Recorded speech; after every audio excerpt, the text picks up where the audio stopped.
Hey, hello and welcome to another episode of the Greater Meaning Podcast. As always, I'm your host, Andrew, alongside with my two co-hosts, Nathan. And then there's Joshua. And Josh. Hello, I am Josh. Are you ready? Are you ready for the rumble? You're supposed to say hello, and then, it's fine. It's cool. Gosh, I am excited for this episode. I'll tell you that. I know I say that every single time. And we're always excited for each episode, but this one's a banger. This one's a banger for sure because we have the story of Isaac. This is going to be, finally, we have the promised child. We're following the events of Sodom and Gomorrah and the cities that were destroyed of the plain, and the unfortunate ending of Lot's story here, with his daughters coming into him and, bearing him a few children that will be important later on. But we revert our story back into Abraham and journey with him as he witnesses the smoke billowing from the destruction of the cities. He's looking over at the place where he met with the Lord, and we see him journeying on towards the territory of Negeb. He travels south and lived between Kadesh and Shur. And now this story is going to pick up with a very familiar situation that Abraham finds himself in. Nathan, if you would start reading from Genesis 20, verse 2, and let's get back into this epic story of Abraham. Now Abraham said of Sarah his wife, "She is my sister." And how do you say that name? Abimelech. And Abimelech, king of Gerar, sent and took Sarah. But God came to Abimelech in a dream by night and said to him, "Indeed, you are a dead man because of the woman whom you have taken, for she is a man's wife." Hey, this is just like the story from before. So let's just hold off for because this happened already. Abraham comes into the area of kind of Gerar. Why does he keep doing that to kings? So, the real question is, why is every king trying? Like, I get that she's so old. No, but every king does that. It's just a thing that maybe they did that back then, where you would show up if you're an important man, you would show up in front of the king, and then you would offer one of your servants or whatever. To stay with the king, and then, who knows what it could have been. But that's a great point. That is actually true. Like you have to understand, first of all, the Bible tells us that Sarah's beauty was preserved. So she actually, according to the Bible, looked a lot better in her old age. And she was able to, when she has Isaac, breastfeed and do things that people of her age were not able to do. Women of her age were not able to do. At 80 years old to have a child. Abraham was such a force at this point that when he entered into an area, he had to have been taken note of by kings. And a lot of times you would take and give slaves or important people as like a political marriage to kind of show a sign of peace in between you. So it can be looked at like that as well. But either way, it's very reminiscent of the story in Egypt. Either way, it's wild on the fact that instead of offering up one of your maybe like most prized most beautiful servants, in Abimelech's eyes, he's like seeing Abraham offer up his only sister at this point. So it's just like, who am I? Like, thank you, Abraham, for offering your only sister, and she's what, 90 years old at this time? Thank you. Yeah. Do you think Abraham was like bragging, like he was gonna tell him, he's like, "Hey, that's my sister." Or maybe like, can I take your sister? Or maybe they're into the exotic gilf approach. Well, no. But what it is unfortunately Abraham had made this made Sarah kind of promise him, and it tells us this later in the story that pretty much anytime they come upon a city or someone, if they're in this situation, he made her promise to say to his sister, because technically she is a half sister, and it's unfortunate because Abraham has been through so much at this point, and he's proven that he's faithful to God and his promises, and he's able to be obedient. But why is he still afraid that he's going to get murdered? A God that wiped out cities, and Abraham was able to bargain with God, and then God does so God's obviously on his side, and he's afraid of a king. Dude, he's not killed kings. He's killed men. Yeah. Like, he's got straight 300, he's got the 300 Spartans basically on his side. So I don't know what the heck's going on with Abraham's mind right now. Well, here's the funny thing that the story turns in. God comes to Abimelech in the dream and pretty much says, you're a dead man. Like, it's over. You're going to die because of what you did. Now, read Abimelech. This is one of my favorite parts of this particular story. What's the other part that's wild is that he doesn't give a reason. Before, there was a famine. There's a famine and that's why they show up in Egypt and everything. But this time there's no reason as to why he's here, and there's no reason as to why he's risking his life and doing what he's doing with Sarah, because in Sarah's mind, she's about to basically go have sex with the king. Yeah, but so why is he doing this for no reason? Because there's no grave like, oh, we have to go to this city. I mean, right? He kind of left after the whole Sodom and Gomorrah. Like, he did witness a whole nuclear explosion and the desolation of every city that he could see with the eye. So he's like, I'm going to get out of here. Well, yeah, so, but I wouldn't say no reason, but he is in the area and he's still within the realm of what his promised land was. But this is really interesting because this didn't happen in the story with the Egyptian Pharaoh. Abimelech pretty much turns back to God and straight up goes like, Lord, would you kill an innocent people? Did he not tell me himself that she is my sister? And she herself said, he is my brother. In the integrity of my heart and the innocence of my hands, I have done this. And he straight up claps back. If we were to look at this in a literal, but who knows, maybe different translations say it differently, but my New King James Version, it says that Abimelech says, will you slay a righteous nation also? Yeah, and in my mind, when I was reading it, I was like, wait, did he know what happened with Sodom and Gomorrah? And did he know why God destroyed Sodom and Gomorrah? Because if he knew that he destroyed them because of their wickedness, and in his mind he sees his nation as righteous, then is he basically calling out God? It's like, you're killing the good guys and the bad guys now? Like, what's going on here, God?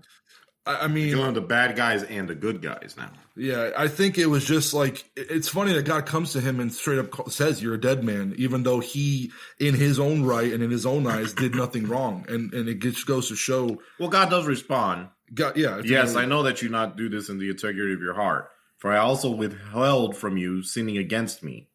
Therefore, I did not let you touch her. Now, therefore, restore the man's wife, for he is a prophet, and he will pray for you, and you shall live. But if you do not restore her, know that you shall surely die, you and all who are yours.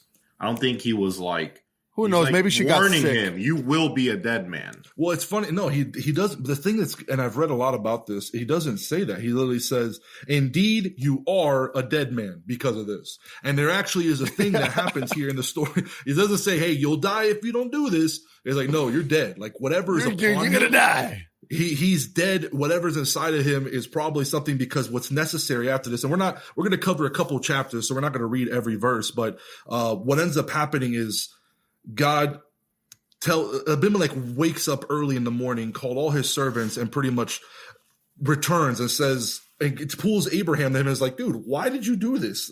How have I offended you that you brought upon me in my kingdom this great sin? And Abraham, in a very wise way, was like, because I thought you guys sucked. He literally was like, I didn't know y'all feared the Lord. You were godless people. I surely did not know. Beasts of the field. They would kill me on account of my wife. Because, I'm judging a book by its cover. And he literally tells them. I'm just so, like, beguiled. Is that a good word? She must have been freaking drop dead gorgeous, because for him to think that wherever he goes, that these kings are going to murder him so they can have his wife, which kind of makes is sense. Not the right word. No, by the way, no. Okay, beguiled is not the right word. But either way, it's just for him to she must have been beautiful, because either that or maybe go ahead. Yeah, but it's just the kings to kill him to have his wife. I mean, there must have been a morality type of thing there, because they could have just had taken his wife and then done the dirty deed and then returned her.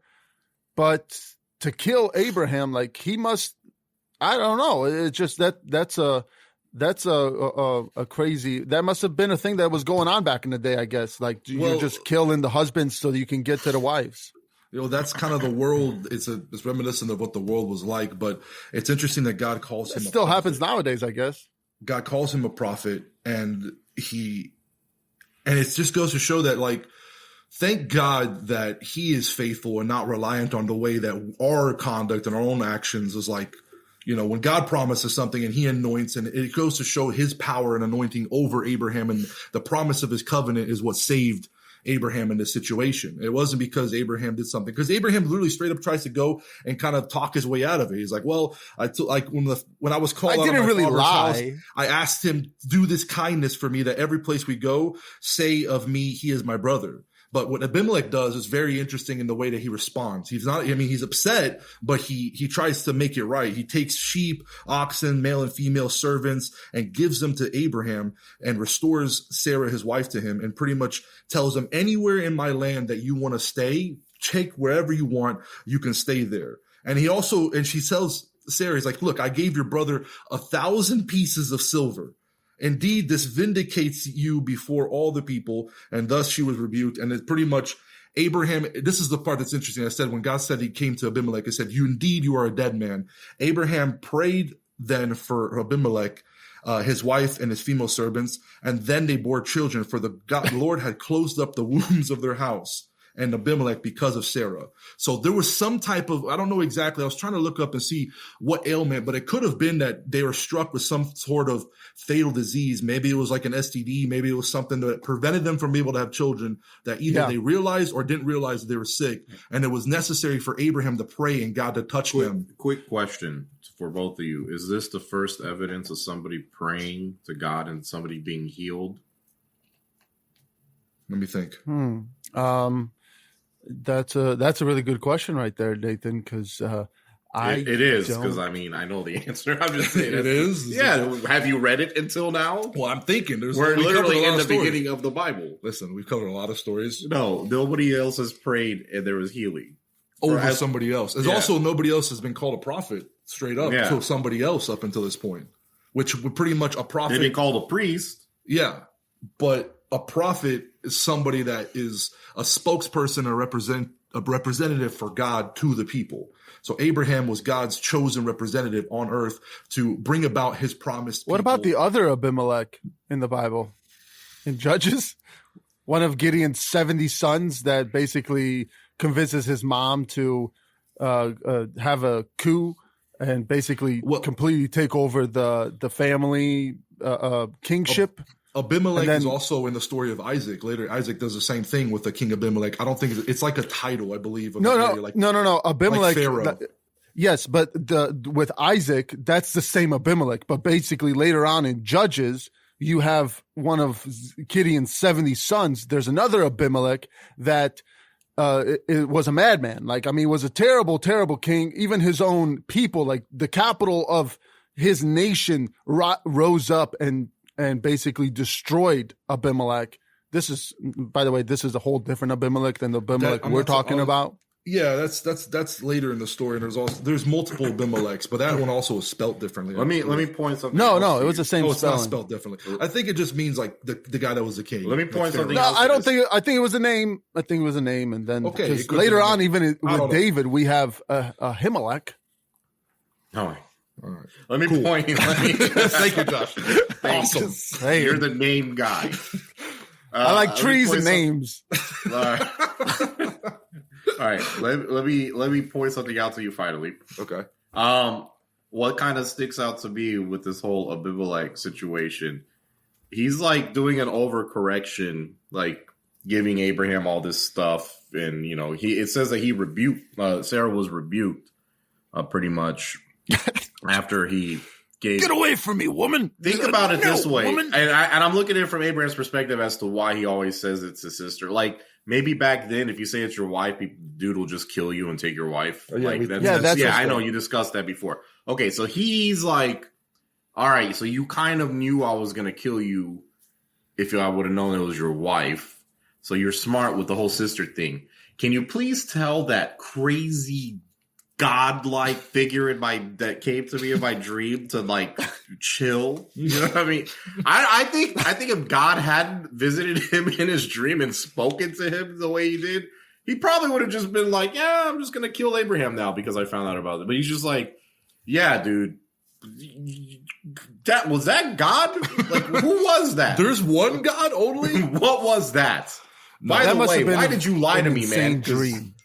Whoever it was is really mad with me for something I didn't even do. Yeah. I would have done, but I did. That's why I think God said you're dead, because Abimelech probably was going to murder Abraham anyway if he found out. You know what I mean? Yes, but put yourself in his shoes, and God showing up to you in a dream and telling you that you are dead. Like, not you're going to die, but you are indeed dead. And then you're like, he wasn't gonna not murder if he found out that Sarah was. Yeah, but me, he was just been like, "Oh, that's your wife." Abraham was a force. Like, he wasn't just some dude to be killed like that. Like, he was afraid, but at the same time, he wasn't going to. He was gonna probably take his wife and consummate whatever relationship. But God literally said, "I have kept you from that." Now, what that means, if it was through a sickness that he put in the house or through like probably this, issue, but Abimelech in his own eyes didn't do anything wrong. Maybe the customs weren't good. Maybe God was like, even everything you do, this whole taking people's concubines and the consummate, you don't need all that anyway. Might be a whole different story. But either way, God came in defense of Sarah again. I think that's awesome. I think there's a way that it was like in the heart of not being preachy. I'm just going to kind of touch there that, like, you know, God is faithful to his anointed, even whenever we make mistakes, he comes to our defense. Even when they lie a lot. Yeah. And Abraham. But they don't lie, but they're very deceitful. But Abraham. I still don't understand why he keeps offering up his sister when he has so many servants that he can give. I still don't get that, but whatever. It's a tough one, and it's interesting to say the least. But do they not have clothes? They could just clothe her in like a bunch of stuff, make her look ugly. Again, he's like the main man. Put mud on her face. Sure. Let's move on. So Abimelech pays, and Abraham again turns out rich from this whole situation. He ends up being blessed, and Abimelech have a good relationship, and they're offered lots of stuff. Anywhere at least they can start having kids again, because that was. Well, here's the thing.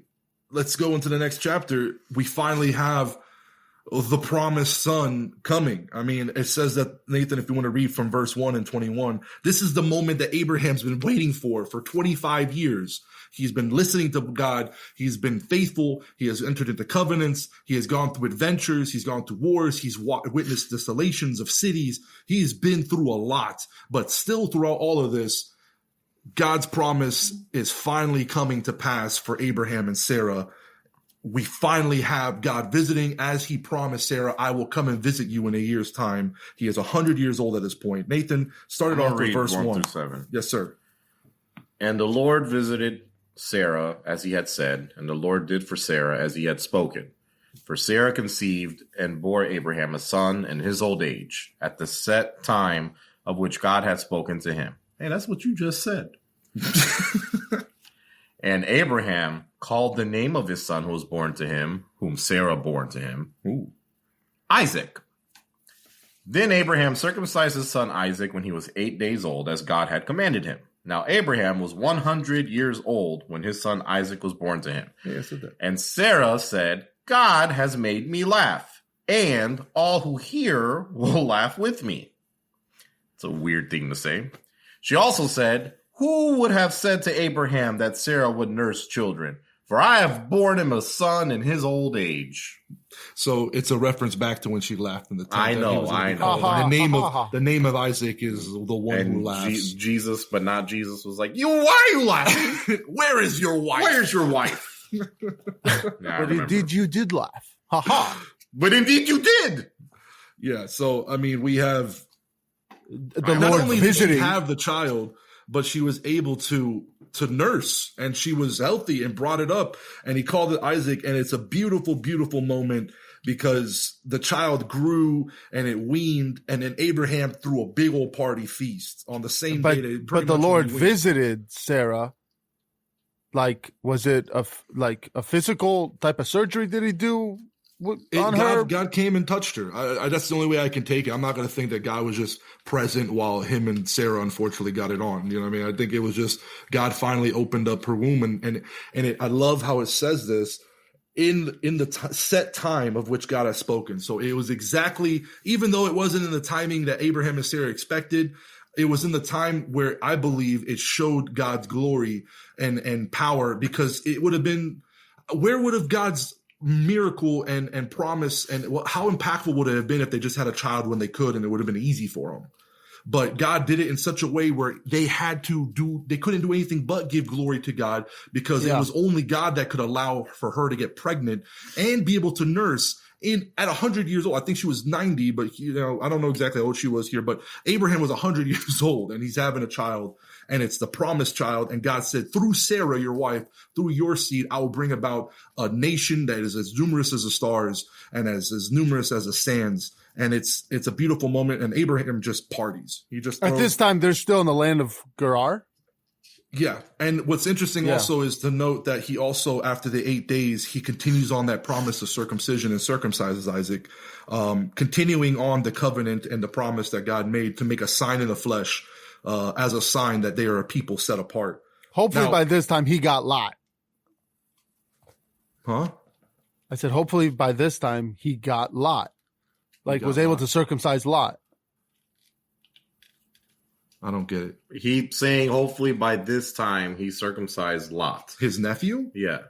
Yeah, because remember the whole thing with Sodom and Gomorrah, that Lot was probably not circumcised at that point because he did not, he didn't get a chance to talk to Abraham. Lot's probably dealing with his own. Lot's probably going through a lot. He's like, where did these kids come from? And yeah, but by this time, still in a cave. By this time, he probably, well, actually, no, they didn't meet up with Abraham after the Sodom and Gomorrah thing. So he's still probably not circumcised. That's a big no-no on Lot's part. Yeah, his children, unfortunately, what does that make them? His children's, his dad and brother at the whatever. The children end up being like a thorn in Israel's side. I mean, dad and brother. Well, he had children with his children, so that child would have been. He's their grandfather and their father. That's what it is. Yeah, my bad. It sucks. It's all at once. Dude, do you not know how that works? I don't think too much about the connection. Did he get two mugs at the same time? Best grandpa and best dad. All right, let's get back to Abraham. So Abraham threw a party. He threw a party. There's Hagar. And we still have Hagar and Ishmael hanging around. And Sarah's like, yeah, get them out of here. No, we have a kid now. No, what happens is Sarah witnesses Isaac. She seems to witness a lot. He was about 16 at this point, right? He's like a teenager, and he witnessed Ishmael scoffing or kind of making fun and kind of like, you know what I mean? I'm still the firstborn. And then Sarah straight up comes to him and says, cast out this bondwoman and her son, for the son of this bondwoman shall not be heirs with my son, namely Isaac. But the problem here is, I mean, he's a young kid. She really has something against, I mean, I don't blame her, but at the same time, she really does not like them. Sarah does not like them at all. The problem is imagine your biggest mistake you've ever made continually flaunted in your face. And then Abraham loves this. This is still his firstborn child that he loves. It's not the child of promise. It's not referred to as the firstborn in God's sight, but it's still something that in his old age, I think it's his only son at this point. And he loved this child. And this was a very displeasing matter in Abraham's sight. It was displeasing. At the same time, Sarah's like, get him out of here. And he's like, no. It's as if Sarah was waiting for this moment for a long time. She was not able to do it before because she did not have a child. And Ishmael, technically, up to this point, was the heir. Yeah. So once she has her own child, boom, it's just you're out of here. Get out. So it's like she was looking for any type of reason to get them out. Well, yeah, she also treated him badly up until this point. Remember that Hagar was commanded to come back and submit herself under her. I'm sure that Sarah wasn't all of a sudden like cool with everything. No. She just needed that one thing. Like, okay, now I have Isaac. He's weaned, which means he's strong and he's probably going to grow up and not die in early childbirth. And now she's like, all right, this is pretty much solidified. Get him out of here. And Abraham doesn't want to. You know, what's probably, I mean, I'm sure at dinner, you know, it probably slipped out like, Ishmael's bonding with Abraham. He's like, no, son, let me show you how to hunt or fish or whatever. And then Sarah's like, hey, Ishmael, you know, God promised us the true heir. So, yeah, you're not chosen. You're not chosen. Like, I'm sure that you're not chosen. You're not chosen. It must have been tough. Think about it from Ishmael. He didn't do anything wrong. He was just born, and now you're like, you don't count. You have to get out of here. He sees this baby Isaac. He's like, man. Yeah, but at this point, is Ishmael basically Sarah's stepson? It would have been, according to the ancient customs, the reason they did that in the first place was that oftentimes to have a son. Noble families would go into their servant and they would be adopted as the heir. So it would have been Sarah's son and Abraham's heir. Like, it would have been, you know, you just kind of used her as a catalyst for a baby. Like, she was just, her body was like an incubator for the heir, but she didn't have any claim over him. So anyway, so they scoff. Sarah tells him to get out of here, and then Abraham rose early. Well, God has to come in and tell Abraham to listen to your wife. Yeah. But he reassures him, because this is the thing. It was difficult for Abraham. He didn't want to do this, but God had to come to him and tell him, like, hey, yet I will also make a nation of the son of the bondwoman because he is your seed. So because of Abraham, to the fact that it was a seed and God is faithful to his promises, even though he went around how God wanted it, he reassured Abraham, like, I'm going to watch over the child. He's going to be a major nation. He's still your son. He's not the son of promise, but send her away. Listen to your wife, because Isaac is the one that has to inherit. Yeah, but he could have sent them away with a little bit more, and probably because what ends up happening, unfortunately, he gave him some bread and water, bro, and skin, and put it on her shoulder, just like just sent them away. Jerry cartoon. Didn't he get a bunch of donkeys at one point? A bunch of female donkeys. He could have given them a donkey and maybe not 1,000 pieces of silver that he got from Abimelech, but probably 30 pieces of silver at least, you know, something. Dude, I never even thought about this, dude. Did he just, it literally says he put it on her shoulders, tapped her on the back, like, all right, good luck. Good. He probably was like, hey, look, God told me you'll be fine. Go out into that wilderness. Can I have like $10 for like, but Abraham, you're like the richest person ever.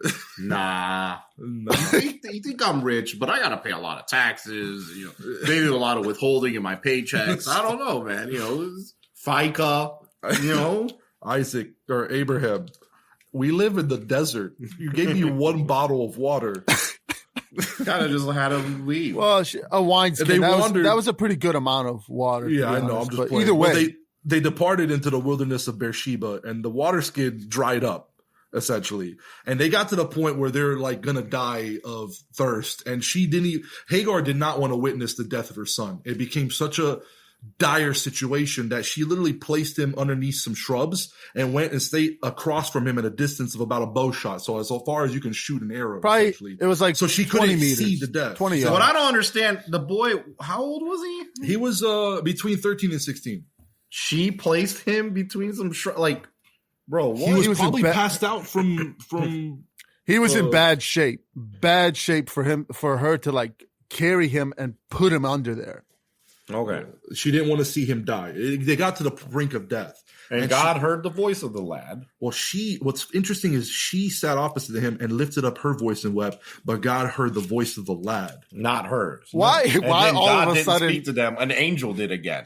Why in the New King James Version are we all of a sudden seeing the word lad show up? Because before it wasn't lad, but now he's a wee little lad. Child. It's like a teenager. He's a little bit older. But he's not a teenager. Oh my God. He's between child and teenager. So he's a lad? Yeah, it's a small lad. A small lad. Yeah. I like it. It's lad. Whatever. God heard it, and the angel of the Lord called. The angel. The angel of God. Not God. The angel. Always the angel speaks to that kid. No, it talks to her. What ails Or you, her, Hagar? yeah. It calls her, it talks to her, yeah. But I'm saying, like, about that kid. Well, that's because God, again, is faithful to what he promised. He told him, I will make the child a great nation. But how is he Why supposed to do doesn't God that? ever go talk?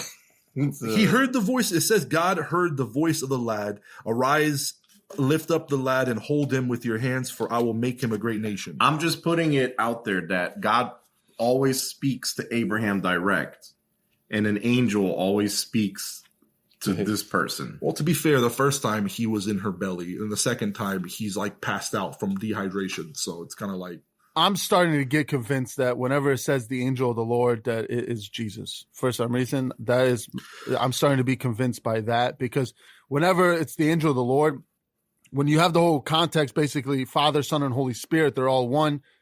And if you're talking to an angel, I don't know, you're not really talking to God. Maybe you can in some holy way, but when you're talking to Jesus, then that is basically like talking to God. So I'm just, the more and more I'm seeing the angel of the Lord show up and then them talking to God through the angel of the Lord, it's almost as if it's Jesus coming. And there's definitely an argument for that. What you have to look at is the contextual clues of the passage. Like, remember, the reason we believe that the first time the angel spoke to Hagar is because of how they spoke, how the angel gave the blessing specifically, saying, I will do this. And now she said, I have seen the one who sees me. And this reference, you say God has heard. He's talking about a different entity, a different being. Doesn't Jesus later on, doesn't Jesus, like, I think in Matthew somewhere, he's like, I see you, almost as a reference to this as well? You're talking about when he calls his disciple and said, I saw you underneath the tree? I don't remember, but either way, it's just like, I see you. But yeah, you hit a good point there. No, I believe, I mean, again, yeah, but there is definitely an argument for what you're saying, that there is a lot of people that believe that when you heard angel of the Lord, when you see something from the Lord, unless it's named something else specific, like sometimes there are named angels, it is a representation of how Jesus would have shown himself to his people, or to whoever he's speaking to. But God, again, he makes her eyes open and she sees a well of water, and she filled her water skin and gave the lad to drink. And he grew up and became Hawkeye. And he became an archer. Actually, he's right. He became an archer basically for the He's Egyptians. known as Hawkeye. Or as an archer. He dealt in the wilderness of Paran, and his mother took him a wife from Egypt. So they end up being okay. God is faithful to his promises, and he hears the voice of the lad crying. I don't know how much he cried, but God made him. And it's interesting, the area of the well, I think, if I'm not mistaken, this is like the same place in the area where Isaac will later like hang out and kind of get married and chill for a little bit as well. I'll have to confirm that. But yeah, so we finish off with Ishmael for a little bit there. Hagar and Ishmael are officially out of the picture with and you Abraham. never see them again. Not true. Next time I believe you see Ishmael is when he actually comes to bury Abraham. Him and Isaac get together. Because again, he loved his father. Abraham loved him. They had a relationship, but it was not the child of promise. And when God refers to Isaac, he calls him his firstborn. So, but you never see him again until Abraham's dead. Now we come back to Abimelech, we go back. So Abraham... Is it the same Abimelech? Yes. Yes. Commander of his army spoke to Abraham saying... Abimelech and Phicol? It's Phicol. Phicol? The commander of the army of Abimelech. They spoke to Abraham saying, God is with you in all that you do. Now therefore swear to me by God that you will not deal falsely with me, with my offspring, or with my posterity, because you lied to me before. But that according to the kindness that I have done to you, you will do to me and to the land in which you have dwelt. And Abraham said, I will swear. Then Abraham rebuked Abimelech because of a well of water which Abimelech's servants had seized. And Abimelech said, I do not know who has done this thing. You did not tell me, nor had I heard of it until today. For somebody that things keep happening, he sure does not seem to be in the know ever. That's like his excuse for everything. I had no idea. Yeah. Well, it was his servants. Yeah. So Abraham took sheep and oxen and gave them to Abimelech, and the two of them made a covenant, and Abraham set 7 ewe lambs of the flock by themselves. Why did you say it like that? Ew. Ew. Ewe lambs. Ewe lambs. It's so stupid.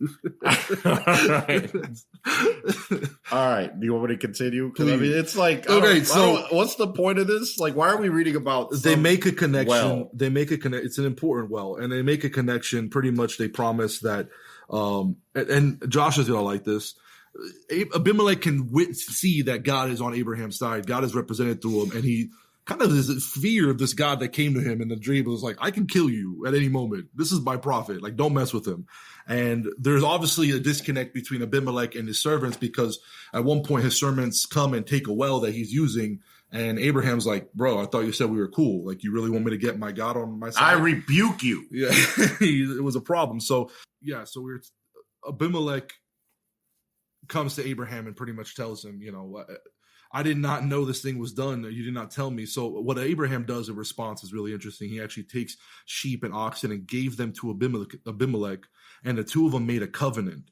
And Abraham sets 7 ewe lambs, like he said, but Abimelech is like, what? Why? What's the meaning of the ewe lambs? He literally tells him.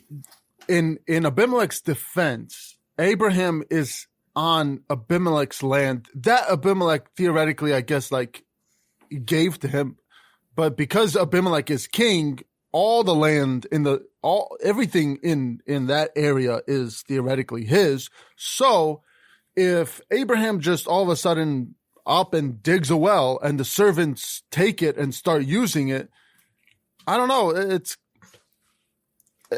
It's kind of hard to see. If you're looking at it from a neutral standpoint, you can see both sides. Well, that's exactly what Abraham does when Abimelech's like, why did you give me 7 ewe lambs?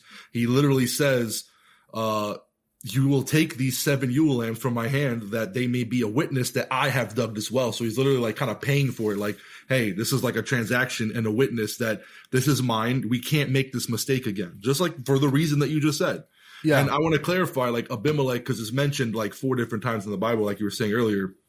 Abimelech is a term like Pharaoh, like king, of the Philistines or whatever, because it's mentioned multiple times. It's not like a personal name. It can be like a personal name, but it's more of like the actual name Abimelech means father of the king, essentially, or just, And they called that place Beersheba because the two of them swore an oath there. Interesting. This is a covenant between Abraham and someone that's not God chosen. Yeah, and one of the chosen. And this is my favorite part of this, because this is the part I think Josh is going to jump in. Thus they made a covenant at Beersheba. So Abimelech rose with Phicol, the commander of his army, and they returned to the land of the Philistines. Those guys will come up later. Then Abraham planted a tamarisk tree in Beersheba, and there called on the name of the Lord. The tamarisk tree, the tamarisk tree is very important, because not only did he plant it, so what tamarisk trees are meant to do, a lot of times they plant those by rivers or whatever, because they help with they do something where they help with like purifying the water. Andrew's looking it up right now, but while he does that, while Andrew looks it up, because I have it written down somewhere, but my notes are all over the place. So for me to like turn around and look at it, it's gonna take a minute. But either way, you have it. He's not seeing what they do.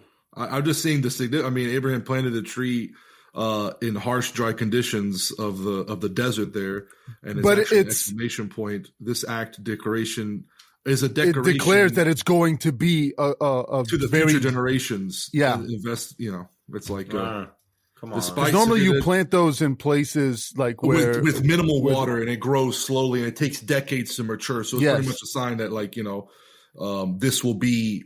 Keeps people will see. You were a slow reader. Now, with that, later on in I don't know if it purifies the water. I just kind of doesn't purify the water. It's just something that takes a long time to grow, and it signifies that like it grows with minimal water. Well, I didn't say that it purifies the water. You said that it purifies the water, but it does. But people still do this to this day, where they plant those trees in certain areas for for it's a sign to future generations. Like I was here, I made this not covenant, this not as a promise sign, but will it last. helps. No, that's not why people do it today, dude. I'm It talking about helps. people that's It why helps Abraham with did it. eroding something or whatever. But either way, the thing about this tree later on in the Bible, we see the story with David, and Saul is chasing David, and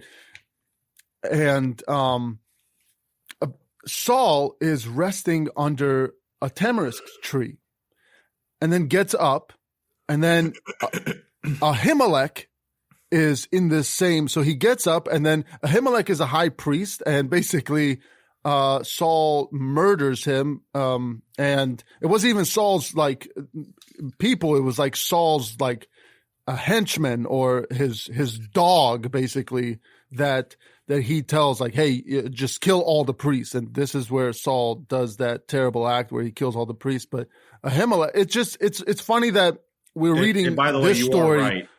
with It does erosion in semi-arid and arid areas. That's what they do. yeah, that's what I thought. But it's just funny where we have the first thing in the Bible talking about a tamarisk tree, and it's Abraham making a covenant with Abimelech, and then later on, the second time, later on in the Bible, we see the tamarisk tree again, and Saul killing. So the king is killing now the high priest called Ahimelech with that H. It's funny that now that it's turned to an H because God changed Abram's name and added an H-A and then added an H to Sarah's name. It's an interesting concept because now we don't see Abimelech, we see Ahimelech, and Ahimelech is a priest of God that gets completely murdered. That's Saul was buried underneath the tamarisk tree. well, there you go.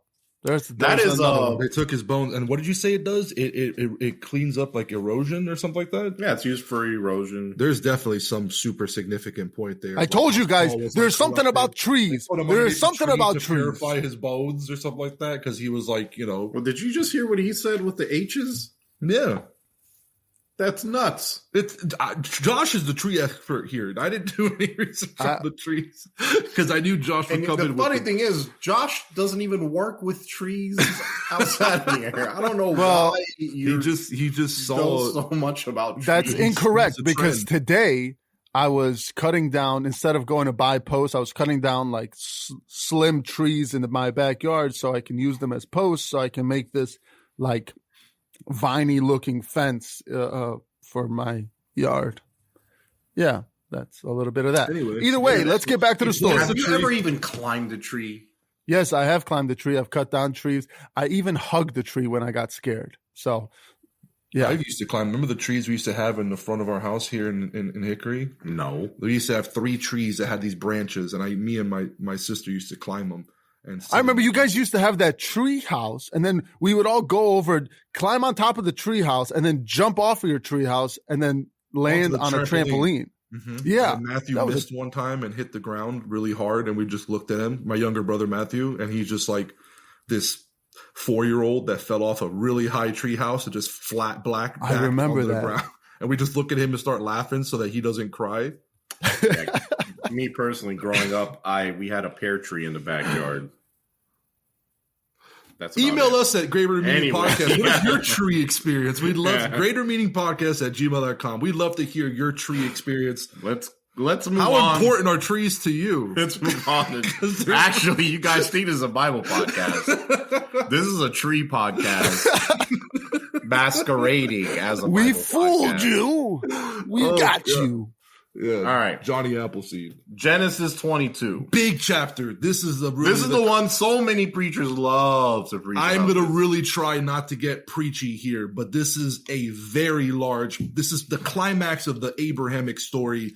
This is what everybody remembers actually about Abraham. When you mention Abraham, they're like, "Oh yeah, it's the guy that tried to kill his son." it's the greatest test of Abraham's faith. He's been journeying for 25 years, or actually it's more than 25 years at this point, because Isaac, it's been, I think, 13 years, or actually it's debated, but years have passed, and God comes to Abraham. He's given him the promise. He's followed him. He's given him victory, and he's given him A son. He's given him a fulfillment of the covenant in his eyes, and he's reassured him, and Abraham has been faithful to this point, obedient to this point, and it all culminates in this one incredible story, this one incredible moment that we want to enter into, the confirmation of Abraham's faith.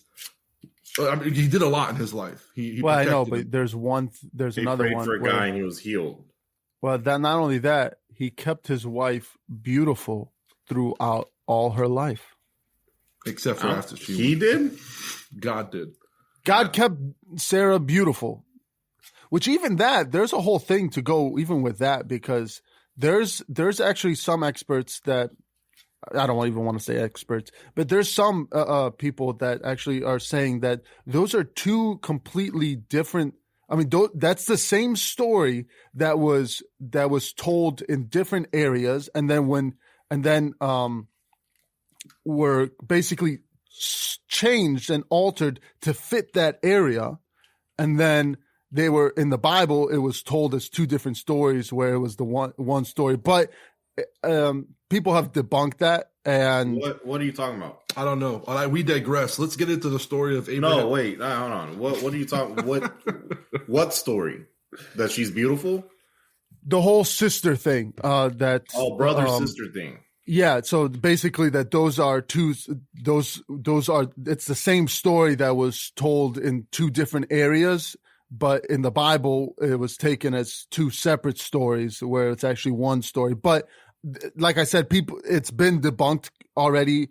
And also, if we were to even follow that, it wouldn't make any sense to the biblical story. So it's already been debunked. If you plan to look into it, don't even waste your time, because it's already blah blah blah. Either way, let's continue. Nathan, if you could read from us from chapter 22 of Genesis, verses 1 through 3, God comes to Abraham. Now it came to pass after these things that God tested Abraham and said to him, Abraham. And he said, Here I am. Then he said, Take now your son, your only son Isaac, whom you love, and go to the land of Moriah and offer him there as a burnt offering on one of the mountains in which I shall tell you. So Abraham rose early in the morning and saddled his donkey, and took two of his young men with him, and Isaac and his son, and he split the wood for the burnt offering, and arose and went to the place of which God had told him. Oof. Could you imagine living that many years and like you didn't grow up knowing this God? You weren't a Christian. You were already 75 when God came to you and told you, I am the one true God. Listen to me and I will bless you and make you a nation, and I will bless those that bless you and curse you that curse those that curse you. And you have been obedient, and you've gone through wars. You've gone through genocidal like explosions of cities. You've gone through witnessing God face to face, and you get the promise that he was told, and God comes to you after all that in your old age, when you're already sensitive, and says, get your son, he doesn't twist the knife, but he's like, the one you love, the one that your only son, go to and offer him as a burnt offering on the mountain. Put him on a donkey, which is also extremely He didn't put him on a donkey, he just saddled the donkey. Oh, he saddled the either way. Oh, we'll get into the comparisons. He's looking at that donkey basically like, I probably could have given that donkey away to my other son. But let's keep going. Ishmael, the donkeyless son, just put it on his back and just said, get out of here. Go away. Like, take your son and give him as an offering to me. And what Abraham does here is what we can learn so much, and is the reason that Abraham is called a friend of God, and this is the patriarch of the faith. He rose early in the morning, saddled the donkey, he split the wood for the burnt offering himself, and he went to the place which God had told him. He didn't delay. There's no verses of his lament. There's no verses of his complaining. He just had enough faith. Abraham had been through enough at this point. I love that the first thing he did was wake up and went to do it. And on the third day, Abraham lifted his eyes to the place that was afar off and said to the young men that were with him, stay here. And this is so important. This is why I'm reading it. Nathan, if you could just read this part right here. The lad and I will go yonder. Then on the third day, Abraham lifted his eyes and saw the place afar off. And Abraham said to his young men, "Stay here with the donkey. The lad and I will go yonder and worship, and we will come back to you." And we will go yonder and worship, and we will come back to you.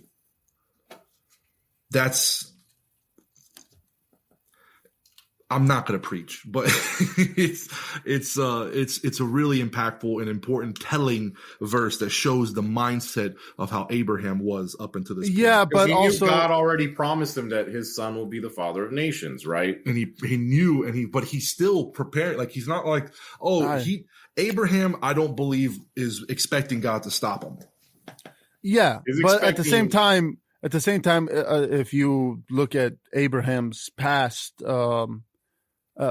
notions of his life, where deceiving, I wouldn't say deceiving, but the whole sister thing, him telling the servants that we will come back. At this point, Isaac knows nothing of what's going on. He does not know that he's about to be, in Abraham's mind, not murdered, but sacrificed to the Lord.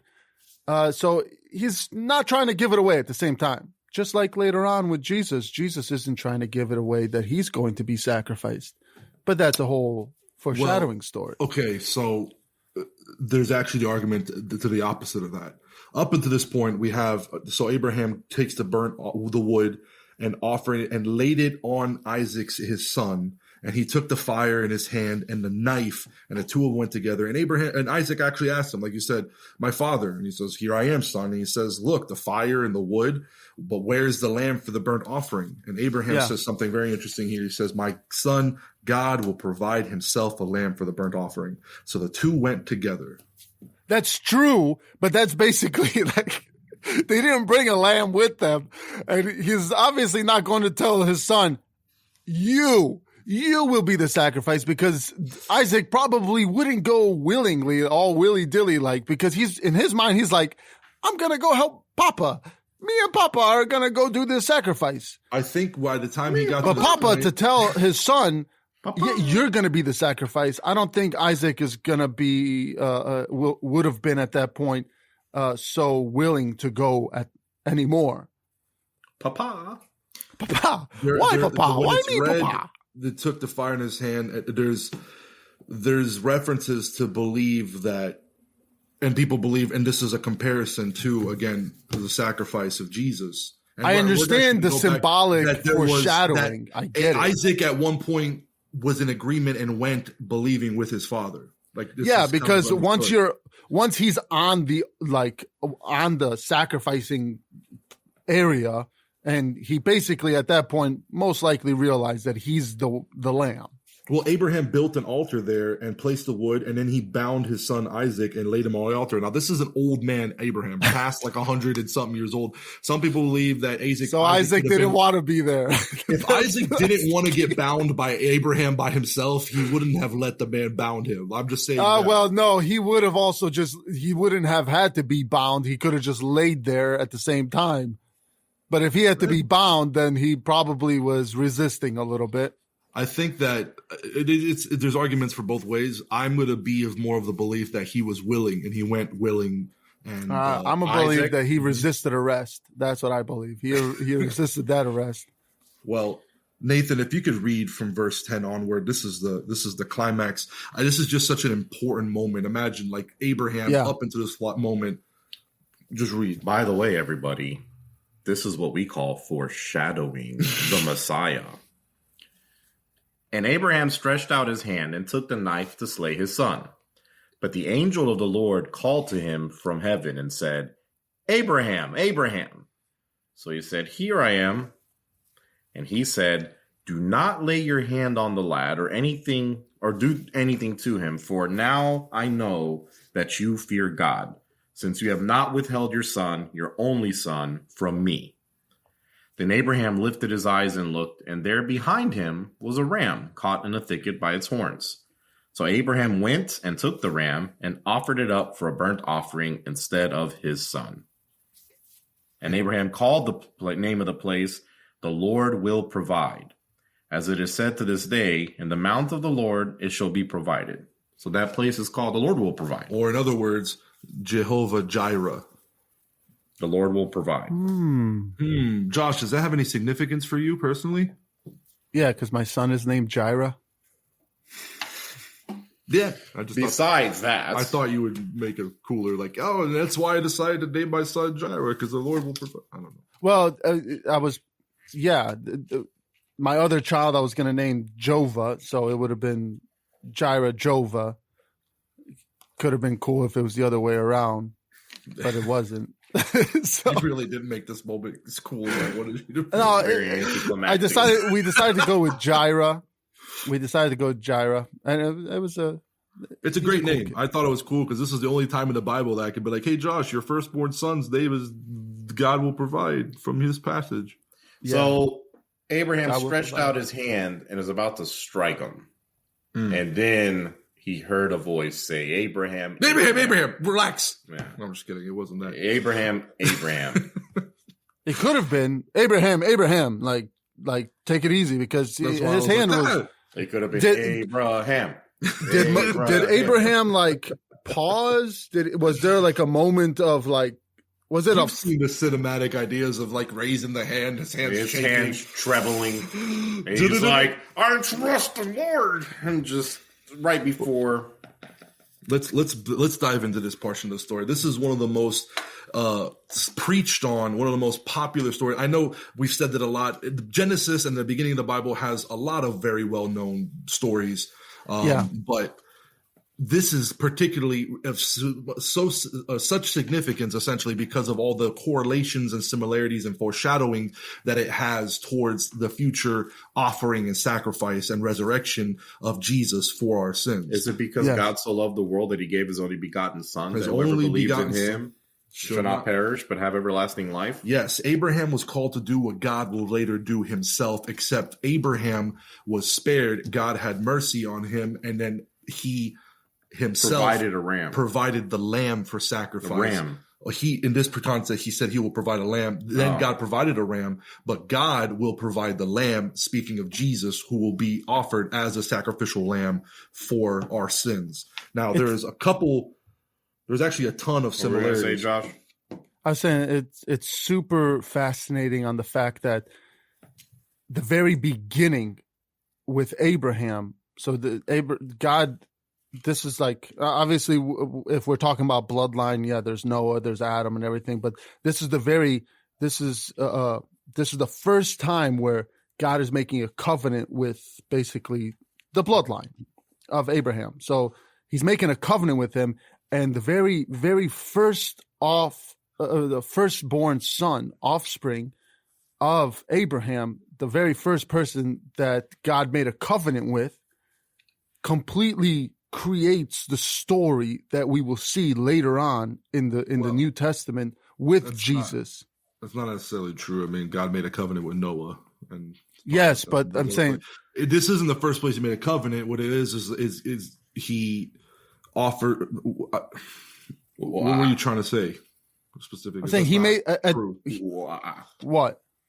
Well, he didn't. This isn't the first place God makes a covenant, because he makes covenant with throughout Abraham's life. The first time when he meets him, when he walks through the covenant, when he comes and confirms it again, the promise of the fulfillment. Yes, but with Abraham, what I'm saying is like he makes a covenant with basically the bloodline.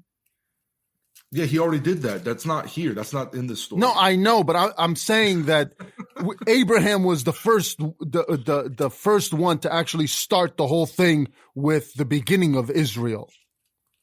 That's what I'm saying. Abraham, the father of Israel. He is. Yes. That's what I'm referring to. That Abraham is the father of Israel, and the very first son of Israel, is Isaac. Not Jacob, Israel, but you get what I'm saying here, right? Like you get where I'm going. From when God finally selected a people, this is the firstborn that is the promise of the children of nations that will be numerous and starved. And Abraham is called to sacrifice. Now the big question is, why did God call and test Abraham in this fashion?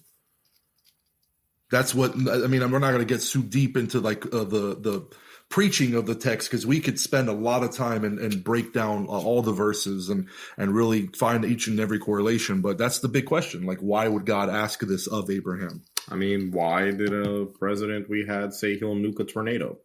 I think he messes around, dude. You think God was messing around? I can do it. No, I think he was testing Abraham to see if he would actually completely follow through with what God is asking him to do, because this is God gave him Isaac, and he wants to see if Abraham is willing to give it back. But also, this whole thing could have been a whole foreshadowing thing that God wanted to implement. Maybe that's what it could have been. It's both. You're absolutely right. It was both to show. You have to understand that we're looking at this story thousands of years later, and this story would be used as an example. And God used Abraham's life to show the archetype or the example of what a man of faith and someone that fully trusts in God looks like. And when he called him to do this, to offer his only son, he was testing him to see how did Abraham believe in the physical promise or the promise giver? Like, where was his allegiance? Because oftentimes we could be led astray and we can give and devote too much to the things, the assets, the land itself. Like, the stuff God gave you. The stuff God gave you. Like, remember Adam in the garden, he was probably attending to the things that he wasn't to, or he was too much with his wife and let go of God. Therefore, he allowed his wife to stray away too far to be able to take the fruit and not know the commandments of God well enough. And God was like, I can't allow the beginning of my nation that I will bring about my son to sacrifice to fall down the same route. Let me test you. Are you after the things? Do you love this son more than the one that gave you the son? And it's this beautiful moment where God reveals in Abraham that true faith that Abraham was like, and it goes to tell in those verses when he says, me and my son will go to worship.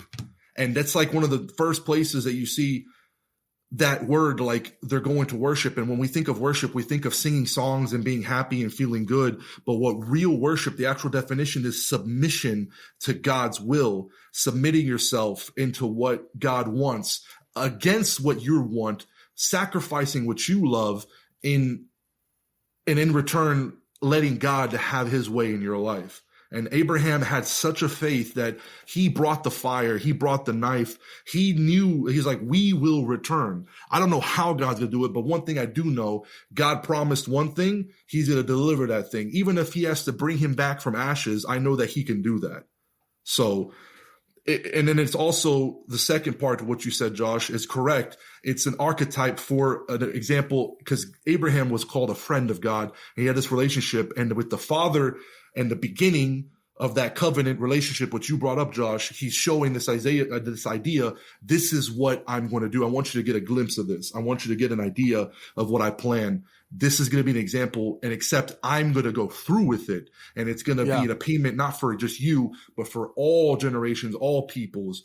Jesus will die. And there is many different ways. I actually I looked it up, and there's a website I pulled that has, all the different comparisons and every single way that it compares Abraham and Isaac with God and Jesus and the sacrifice that later will take place. It's definitely a foreshadowing of things to come. That's why this topic is preached upon so much. That's why if you're a listener that's not even Christian, you probably know this story without even realizing why you know it. Because this is a very well recited story from the Bible of Abraham taking his son Isaac up because God told him to sacrifice his son, and then God stopping it at the last second. And if you're looking at it from a perspective of like, oh, well, that's just, what type of God does that? Well, it's the type of God that so loved the world that he sent his only begotten son, that whoever believes in him should not perish, but have everlasting life. And it's like a foreshadowing of that. That stopping of him, who was it that I heard? I heard something that was said so beautifully that in that moment, everybody's like, how could he be? It's almost cruel to ask God, like for God to ask him to kill his own son. But we forget that the moment that we fell into sin, death was our judgment, and we deserved to never, God could have erased us and wiped us up. So every time we have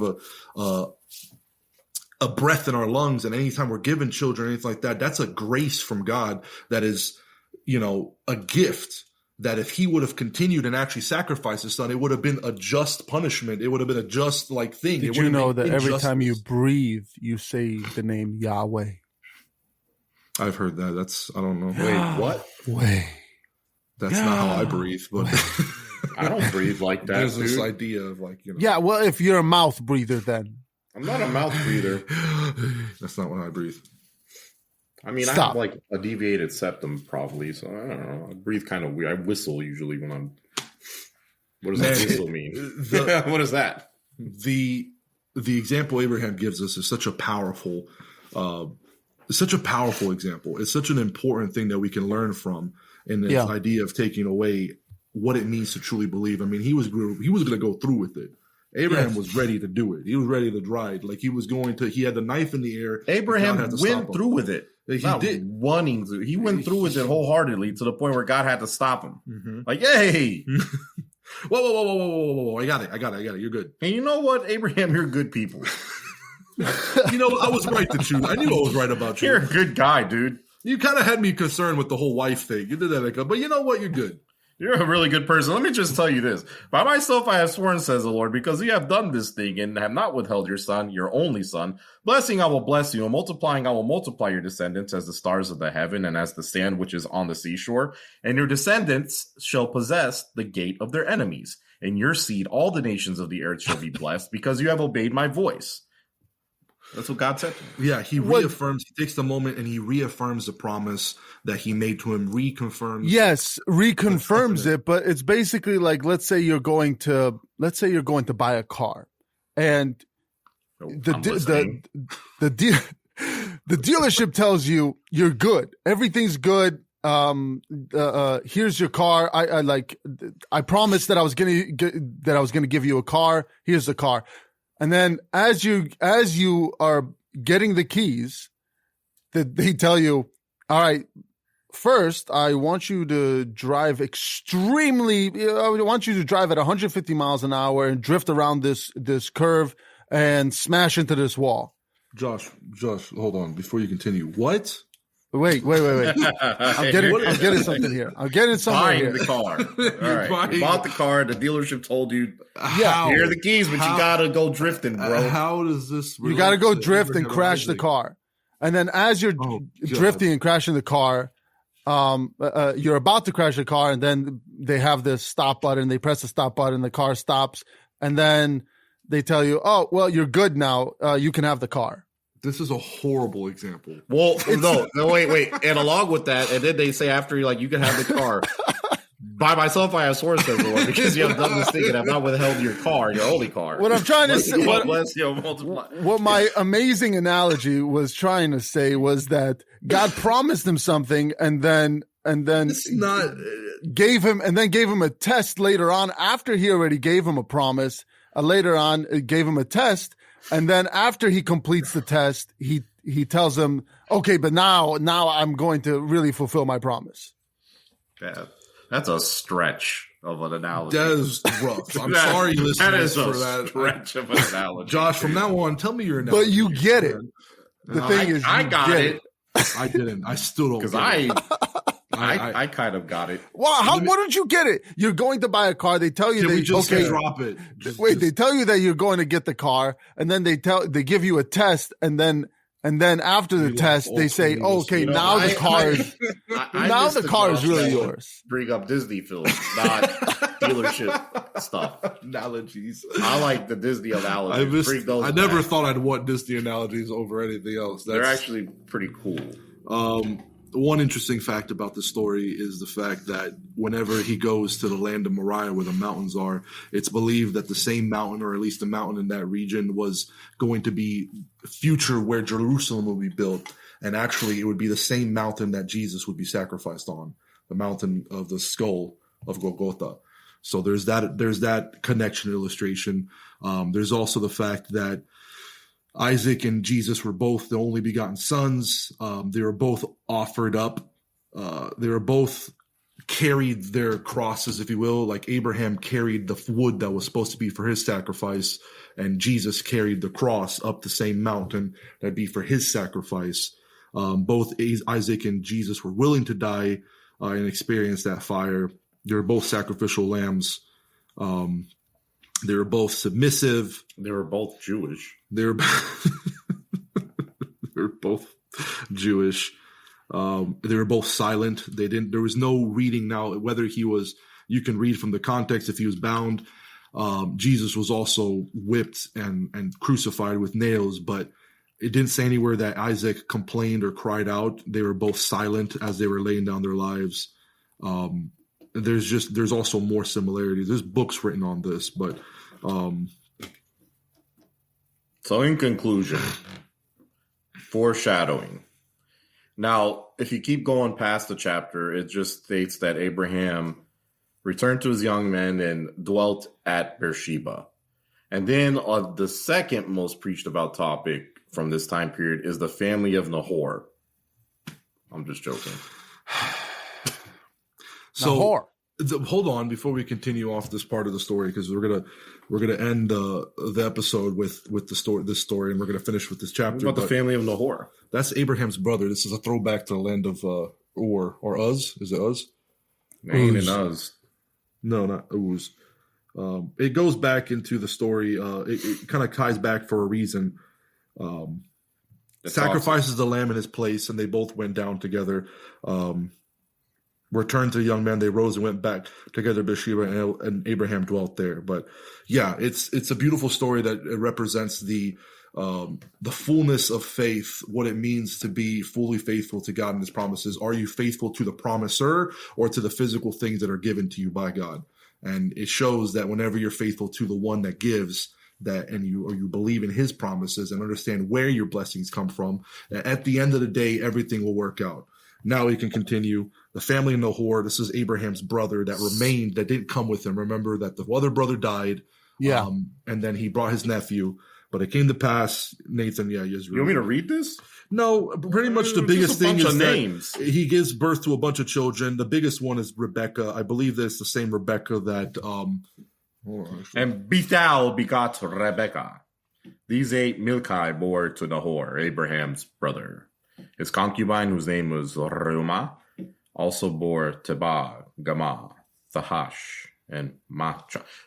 I mean, these are this part, verses 20 through 24. It's a lot of names. Yeah. So I guess that is a lot of names. It's Rebecca ends up becoming Isaac's wife. It's the reason they bring it up right there, because Rebecca, Nahor had a son named Bethuel, and he had a daughter named Rebecca. And that's the significance. That's why the chapter ends, and it just kind of cuts back to this random.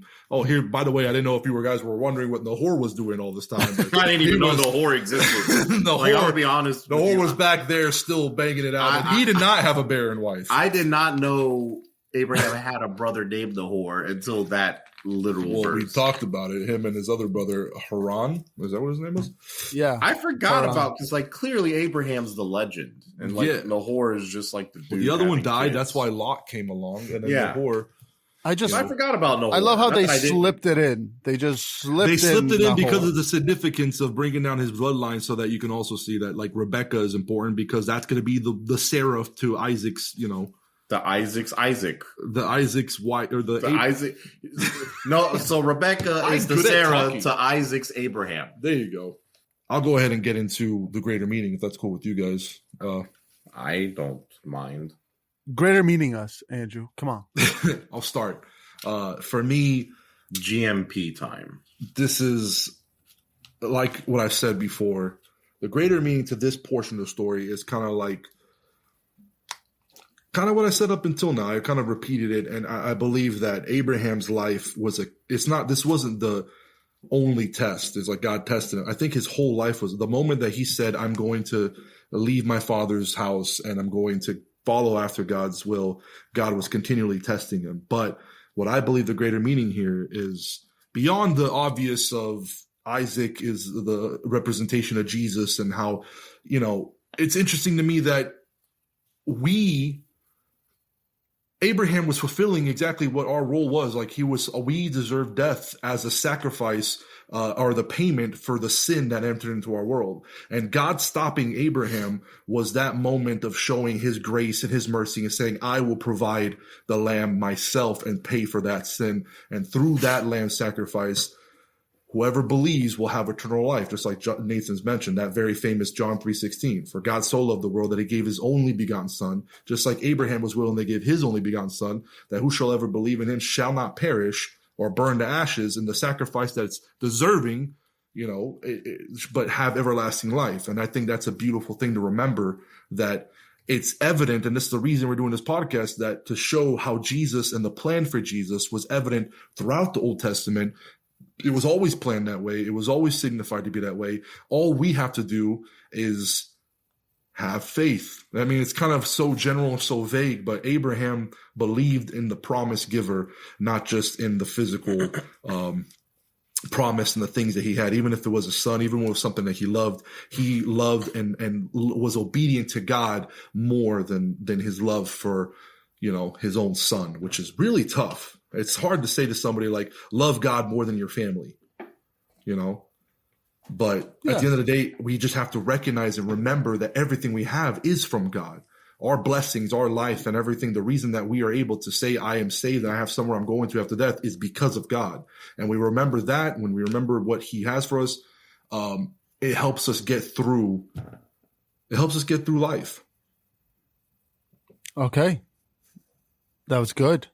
I guess it's my turn. Josh, my GMP. Because I know that the Isaac story is the biggest hitter here. I'm not going to repeat what Andrew just said.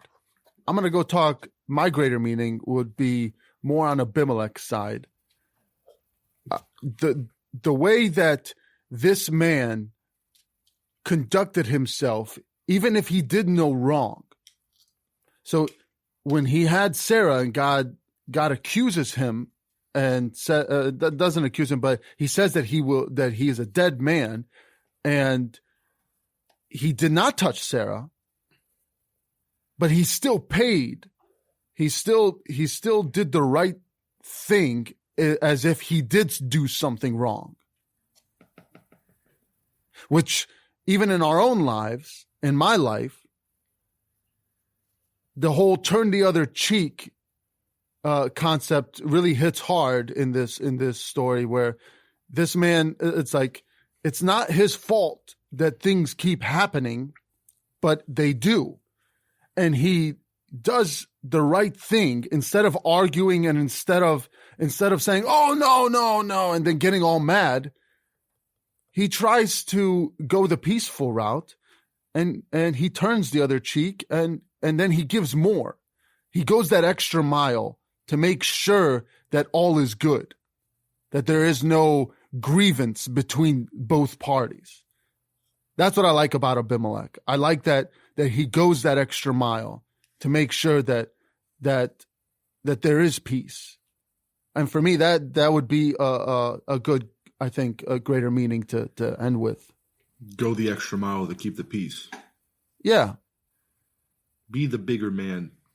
He was the bigger man. He was. Under threat of death, but yeah.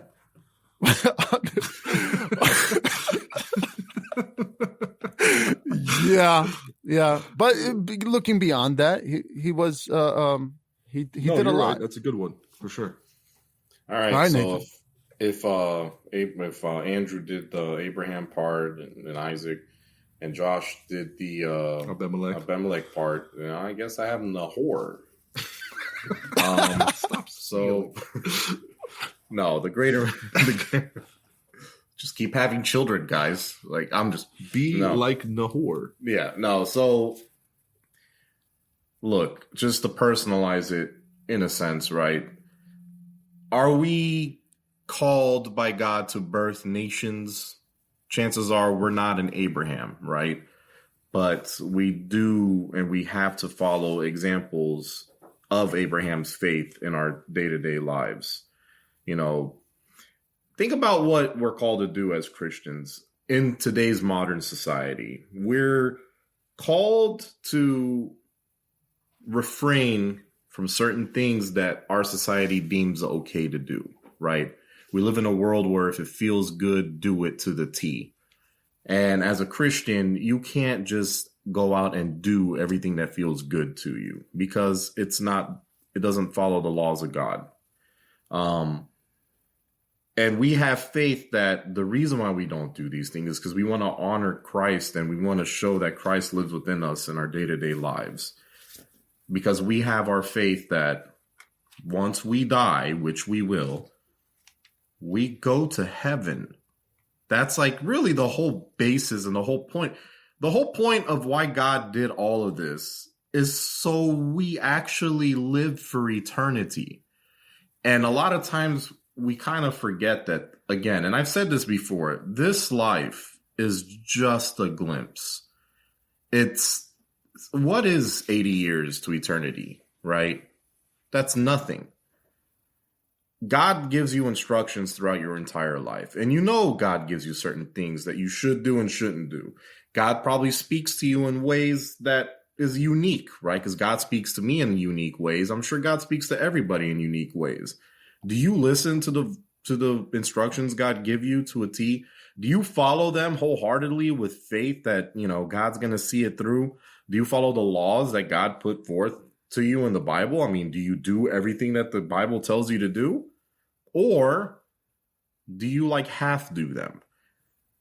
Let me tell you what type of person Abraham was. He never half did anything. God gave him an instruction. He woke up early and carried it out, right? He never sat there and said, well, God will understand. I mean, he gave me this son. He said he's going to be my descendants. He'll understand if I don't do that. No, he literally followed every instruction to a T blindly, like, because he had so much faith. And I mean, that's my greater meaning. Like this whole thing about Abraham, this is a foreshadowing of Jesus Christ, yes. But I mean, in our day-to-day lives, you have to follow God's instructions. You have to. That's what you're called to do. So my greater meaning is that God gave you an instruction, follow it to a T, and don't lie to yourself, because you can't lie to God. Anyway. Amen. And in Mark 8, chapter 8, verse 22 says, I see men as trees walking. Does God see us as trees walking? That's a good one. That wasn't God. That was the blind man. When Jesus was healing the blind man. I know. The first time he touched him, he get that. It. No, you don't. Yeah, I understand that. I'm just saying, like, are we like trees? Which Hebrews chapter 11 is a very famous. We definitely aren't. Hebrews chapter 11 is a very famous, we've brought it up before, but it starts off with the first verse. Faith is the substance of things hoped for, the evidence of things not seen. For by it the elders attained good testimony. And then verse 8 says, by faith Abraham obeyed when he was called to go out to the place which he would receive as an inheritance. And he went out not knowing where he was going. By faith he dwelt in the land of promise, as in a foreign country, dwelling in tents with Isaac, Jacob, and the heirs of the promise. And he waited for the city which has foundations, whose builders and maker is God. I think that Abraham was somebody that looked forward to. By the way, if you continue, it talks about Sarah's faith too. It does, yeah. Sarah was also, which we'll get into that in this next episode. I want to talk. That's why I'm actually happy. Okay, right. There's going to be a whole lot. Sarah. By faith, Abraham was tested and offered up Isaac, and he who had received the promises offered up his only begotten son, of whom it was said, in Isaac your seed shall be called, concluding that God was able to raise him up even from the dead, from which he also received him in a figurative speech. Abraham believed. He didn't know what was going to happen. Like Nathan said, he followed obedience. He knew God was going to give him a nation through Isaac, even if he sacrificed him. And it was faith that made Abraham it counted to Abraham as righteousness before God and was what made Abraham a friend of God. Here's a little spoiler alert. You want to get closer to God. You want God's attention. Follow his commandments. Be obedient to his will. That's the greater meaning of this story. I mean, I'm going to go back into mine. I guess. No, but you're right. That is Exactly probably the what biggest we thing. discussed. I just wanted to read. That's a very important chapter. I wanted to make sure that verse was read. I'd be remiss if I didn't include that, and especially in this story. Like, that's such a summarization, and that's a New Testament summarization and idea of what happened and how Abraham's mindset was. Okay. Listen to God and obey. Josh, give another one. Now, Josh, what's your greater meaning part 2? Oh, yeah. I mean, in Revelation The 22, trees. the tree of life bears fruit crops 12 times a year, and its leaves are for the healing of the nations. Josh, next episode is going to be the episode of the trees. I want every tree reference in the entire Bible, and we're just going to list them off and talk about how important they are. I mean, there's something about them. The Hebrew by the terebinth trees of Morah. You know, we can be seen as a plant, or basically as trees, because No, we're not with doing us, this. we have kidding about veins. giving a part 2. I actually got some news on the merch. It's coming for real. And believe it or not, I got a line on some merch now, which is kind of crazy because I've been joking about this and it just fell into my lap. Somehow Nathan found a connection for some merch that we actually might have some really cool pencil erasers, dude. We're gonna have some merch. Fly swatters, sponges with our little insignias on them. It's gonna be crazy. It's gonna be a lot of stuff that is Paint useful. bucket caps. Remember those Just little caps. those little grips you could put on pencils? You slide on them. Those things. A lot of office supply stuff. I don't really It's know. gonna be nothing but useless office supplies. Office stuff. Max, look out. Office supplies and machinist tools. That's it. Calipers. Yeah, I'm gonna get you some Greater Meeting podcast calipers. Hey, if you like what you hear and you want to support our podcast, don't forget to give us that 5-star review. And email us, please. Send you know us- who you are. Send us an email with your greater meaning to this story. Maybe something we missed that was kind of threatening.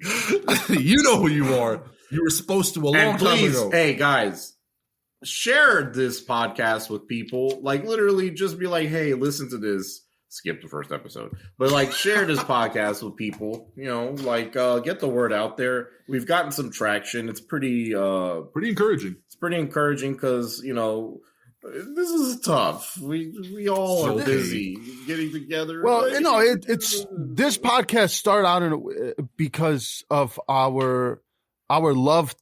I mean, for talking stories, about yeah. these topics, About the stories and we of the Bible, decided to stop basically constantly having extreme conversations and started recording ourselves because we constantly get really deep into all these stories and all these topics. So it's like, you know what? Let's just record ourselves and let's see what happens from here, because this is a passion. This is a passion for us. And as we see it grow and as we see it, as we see the traction moving, it really encourages us to keep going, because there's thousands of podcasts that start every year, and they all and the percentage of podcasts that completely stop is very high. And for us to be past a year, I mean, we're past a year now. I know that we really started. It was October. to be fair, we have re-recorded a lot of episodes. That's not. yeah, true. we You don't started know. last year in February. We started last year in February. jeez. Completely We're being came out with a lazy. bunch of episodes, All right. scratched Thank you, them all, Josh. and Thank you, restarted. Josh. Thank Now, I'm just going off of a little bit of history, but all right, man. Oh, I was only saying thank you. Let's we'll Thank see for you guys listening, later. everybody. What I'm is being your- held hostage. Tell people. Goodbye, everybody. Goodbye. Love I'm you. not being held hostage, but remember, no one loves like gas. Guys, we tried so many times and then we did it again. All right. This is really hard for us. Let's,